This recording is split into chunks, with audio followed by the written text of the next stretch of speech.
It was almost 9 p.m. on a Friday night. Jenna was home relaxing by herself when she suddenly heard the doorbell. Who's here at this time? She opened the door, surprised to see a delivery. A delivery? This late? Yes, miss. From BII Prime Delivery. But I wasn't expecting a delivery. This is a gift from your admirer. Can you please sign this for me? Jenna curiously took the package in her hands. Who could this be from? She eagerly waited as the delivery person took out the machine for her to sign. When suddenly, she heard a strange noise from the package. What is happening?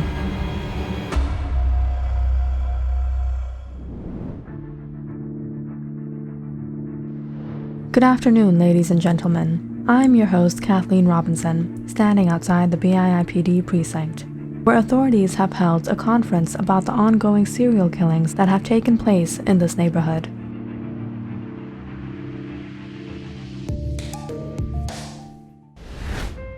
This perpetrator has been targeting single young women. They have been found lifeless in their apartments. Delicate areas of their bodies skinned. From our investigations, we have seen a figure of a man from security footages from various apartment buildings the night before the victims were discovered. The BIIPD is trying their best to get to the bottom of these crimes, but until then, we advise residents to beware and cautious. As the BIIPD continues on with the investigation, stay tuned for the latest updates. Stay safe, Kathleen Robinson. Kathleen let out a deep breath as the camera crew rushed to help her take off her microphone. Kathleen was a reporter at the BII News Channel. She had a hectic schedule, sometimes reporting at the studio and sometimes having to travel far and wide to keep up with what's trending. But even through all this, she always tried to save time to spend with her boyfriend Mark. It had been almost a week since Mark had moved into a new apartment in Anaheim, and Kathleen had yet to visit. But today, finally, she was going to make it. So you finally made it. I missed you so much. Kathleen was so happy to get to spend time with Mark after so long. She stepped into his apartment, surprised to see everything neatly arranged. Wow, I thought it would be a mess in here. You organized everything by yourself? Yeah, I cleaned out the place just for you. You're so sweet. Let me go get some popcorn. Why don't you pick out a movie? Tonight, we're just gonna chill, Mark said as he walked off to the kitchen. Kathleen plopped down on the sofa and started browsing for a good movie. Mark, your Wi-Fi isn't working. I know, I was actually using my neighbor's one. Your neighbor?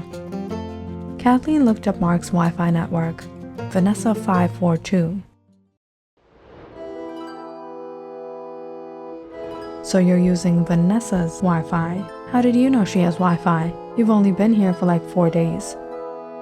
Yeah, I saw her name on the mailbox downstairs, and then later when I saw her name pop up in the Wi-Fi networks, I figured I'd go ask her for Wi-Fi for a day until I got things fixed up in here.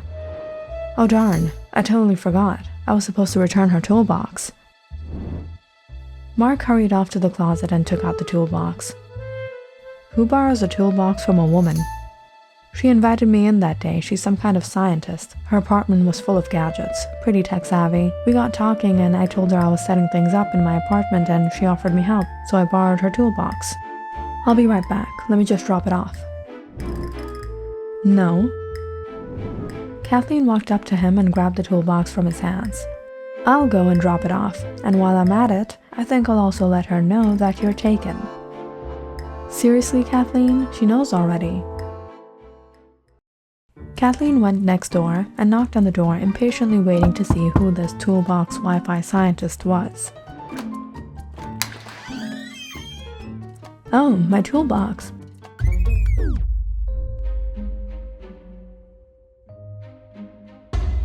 But Kathleen stood there dumbfounded. She thought Vanessa would be some nerdy, four-eyes mad scientist, but she was gorgeous. In fact, she was prettier than her. I'm Mark's girlfriend, Kathleen. He was telling me he borrowed this from you, so I was just here to return it. Thank you, Vanessa said with a polite smile as she closed the door. This wasn't good. This was competition. Kathleen ran back to the apartment. Mark had already started watching the movie and eating popcorn. You gave it to her? Is this why you rented this apartment? Because of her, that dumb model? Mark chuckled seeing Kathleen being so insecure, but he didn't want to push her. Model? I told you, she's a scientist. Now you're defending her. Are you crushing on her or something? What? It's nothing like that. No one compares to you, babe. She's boring. She sits in a lab all day. Not my type. You're my type. You're a reporter. You have such an adventurous life. You're so daring and not to mention beautiful. Sure. Kathleen rolled her eyes and chuckled as she sat next to Mark. Maybe she was just overthinking it. She tried to leave things aside and she and Mark ended up having a good time. Kathleen spent the night there and early the next morning she was in a rush again to get to work. But even through her busy day, all she kept on thinking about was leaving Mark back at his apartment where Vanessa could show up for something. Maybe she was there right now. Need some coffee? You look tired. Kathleen took the cup of coffee from James, one of her colleagues.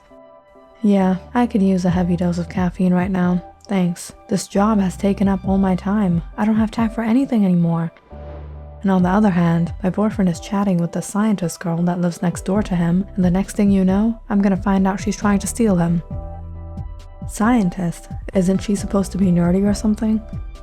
That's what I thought, but no, she's the hottest girl ever. At the end of work that day, Kathleen called up Mark and asked him to pick her up. Wow, you came quick. I was actually headed to pick up some supplies from the party center. It's pretty close by from here. Come on, we can do the shopping together. Party center? For what? For a housewarming party this weekend. You have to help me fix the place up. Sure, I love arranging parties. Doing all the shopping and decorating Mark's apartment the following day and sending out invitations together made Kathleen forget about that skank Vanessa. Their relationship felt so perfect. The apartment looks great. Everyone's gonna remember this party. On Saturday evening, Kathleen arrived at the apartment looking her best. She shook hands with a few of Mark's colleagues from BII Global. She wasn't too familiar with them all except for Nancy, whom she met at a previous get-together. Hi Kathleen, how's everything going? How's work? Great, I think I might even get my own show next year. Wow, you must be really busy. Good for you. Kathleen peered a glance, hearing someone knock on the door. It was that skank, Vanessa. Why was she even knocking on the door? It was already open. Mark waved at her and hurried to escort her in. I was actually getting a little worried you wouldn't come. I can always make time for you. Thanks, I really appreciate it. I brought over something. Is it those cookies you sent me the other day? They were great. Kathleen clenched her jaws as she watched Mark and Vanessa together. Vanessa had literally spoiled the party for her, and all Kathleen wanted after all the arrangements she made was for this all to end. It seemed that what she had doubted was turning out true.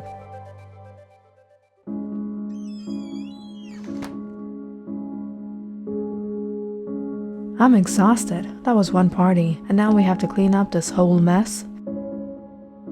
Yeah, but how pathetic was it that Vanessa showed up to the party uninvited? She wasn't uninvited. I invited her. You invited her without talking to me about it? Yeah, she helped me out with her toolbox. I've been using her Wi-Fi. How could I not invite her? Because you didn't talk to me about it. You could have told me. Kathleen, why are you making such a big deal out of this? Because it is a big deal. I saw you flirting with her. You guys have something going on. What? I was just being friendly. She's just a friend. Then maybe we should just be friends too. Because I can't live like this being suspicious of you two all the time. Kathleen grabbed her bag and stormed towards the door as Mark followed after her. Kathleen, you're taking this too far. Just listen to me. But Kathleen wasn't having any of it. She was pissed. It felt like Mark always took her for granted. For the next few days, Kathleen didn't pick up his calls, but Mark continuously kept texting her. Kathleen, please baby, you know I love you. We can talk this out. Kathleen, I was up all night thinking about you. Please answer my calls. Mark even showed up at her apartment, but Kathleen didn't open the door. Kathleen, you know I wouldn't be with anyone other than you. I know you're listening to me. Kathleen, open the door. There was still a long way to go before Kathleen intended on patching up with Mark. She would give him the silent treatment, and maybe then Mark would actually give her the importance she deserved. In the meantime, she tried to focus on work, but it was soon enough that she realized she had gotten quite held up in a dilemma. James, can I borrow your press pass? Yeah, sure, but I'll need it this afternoon again. What happened to your one? I think I left it in Mark's apartment. Mark, I gotta get going. It's 7. Alright, babe, I'll see you at work. After spending the night at Mark's place, Nancy rushed into the bathroom to put on some clothes and head back to her place to get ready for work. Mark tossed in bed when suddenly he heard footsteps in his room. Nah. Mark froze halfway through his word, surprised to see Kathleen.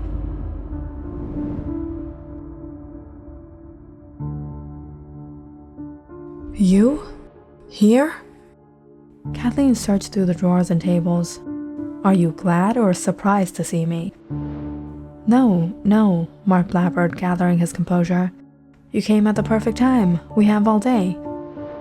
No, I'm still mad at you. And no, we're still not talking. I forgot my pass here. Where is it?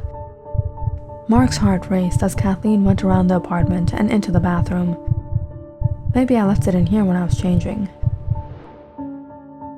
Mark breathed out in relief, seeing the bathroom empty. Nancy had left. But the minute Kathleen stepped into the bathroom, she froze, seeing something hanging on the hook. Whose clothes is that? Mark widened his eyes, looking at Nancy's clothes. What do you mean, whose clothes? It's your clothes. I thought you left it here. Do I look stupid to you, Mark? You've been sleeping with that skank Vanessa. What? How could you even think I would cheat on you? Kathleen pushed Mark aside and stormed out the apartment, banging on Vanessa's door. Vanessa opened up a bit, shocked to see Kathleen fuming in anger as she pointed her finger in her face. What do you think of yourself, woman? You think you can steal my man and get away with it? You thought I would spare you? I know how to teach a woman like you a lesson, and you'll never forget it, you dirty. Just as Kathleen was about to grab hold of Vanessa's hair in rage, Mark showed up. Vanessa, in absolute bewilderment, asked him, Mark, what is going on? It's nothing, she's just misunderstanding. I'm really sorry about this. Pathetic. You two are just pathetic. You get caught in the act and then you still have the nerve to lie right on my face. Kathleen, will you for once stop assuming things and just listen to me? No, it's over. I've seen enough. I've heard enough. In a rage, Kathleen left that day. Her mind was overwhelmed by everything that had happened. She kept messing up on her script. She kept roaming in her thoughts. Her day at work went horribly. It wasn't until late at night, when she came home, she finally calmed down and started thinking. How will I go over there again? After everything? Maybe an apology? It was around midnight when Kathleen grabbed her jacket and drove to Mark's place. But she didn't come here to speak with him. She came to speak with Vanessa. Kathleen, you're here? At this time? Can I come in? I just wanted to talk. I wanted to apologize about before. Oh, yeah, sure. Kathleen stepped inside, pacing around the room. So, you and Mark don't have anything going on? No, he's just a friend. We only spoke a handful of times, really. But you managed to make such a good impression. You're a scientist. You're so beautiful. Vanessa awkwardly chuckled. Thank you. I wish I had a face as beautiful as yours. Maybe tonight I can make that happen. What?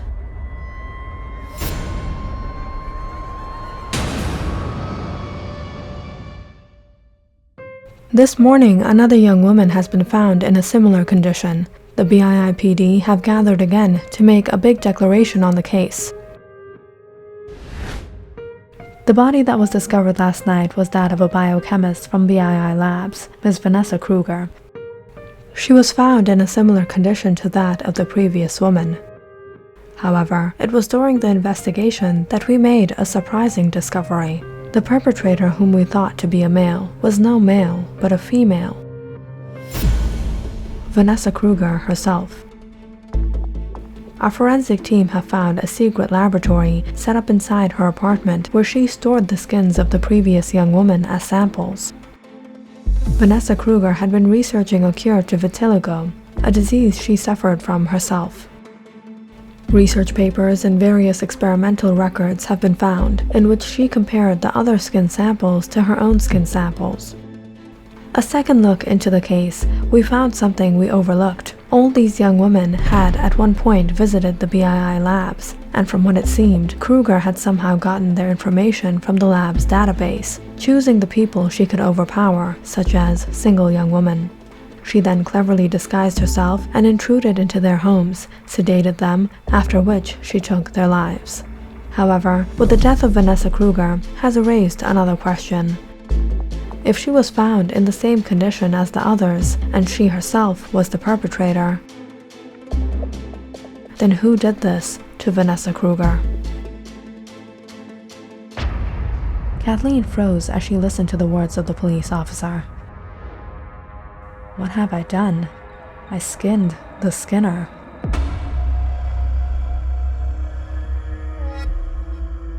Click on the subscribe button and check out more awesome videos on our channel. And don't forget to press the bell icon because you know it's interesting.